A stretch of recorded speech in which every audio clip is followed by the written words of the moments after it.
আসসালামু আলাইকুম। আজকে রান্না করেছি মুরগির গোশ হালকা ঝালে বাচ্চাদের জন্য। এখন দেখাবো প্রস্তুত প্রণালী। কোথাও যাবেন, আমার সঙ্গে থাকুন। তেল দিয়ে দেবো,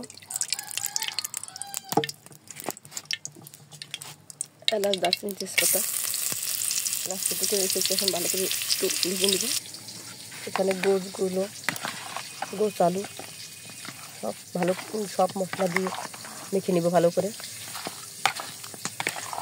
হলুদ গুঁড়ো, মরিচ বাটা, জিরে বাটা, আদা বাটা, রসুন বাটা, পেঁয়াজ বাটা, কাঁচামরিচ, এগুলো লবণ পরিমাণ মতো এগুলো দিয়ে ভালোভাবে মাখিয়ে নিয়ে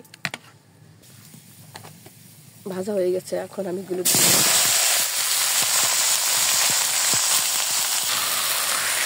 আমি 5 মিনিট ধরে নাড়তে চাচ্ছি ভালোভাবে ভেজে।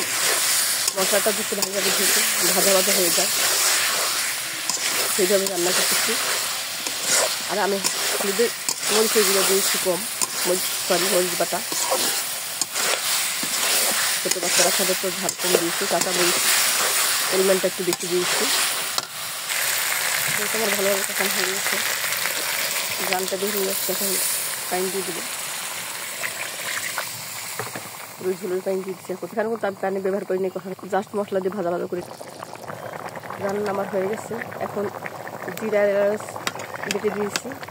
এখন 1 মিনিট জাল দিয়ে আমি নামিয়ে দেবো। রান্না আমার হয়ে গেছে। আজকে এ পর্যন্ত আবার নতুন কোনো ভিডিও নিয়ে আপনাদের সামনে উপস্থিত হবো। সে পর্যন্ত ভালো থাকুন, সুস্থ থাকুন। আসসালামু আলাইকুম রহমতুল্লাহি ওয়া বারাকাতুহু।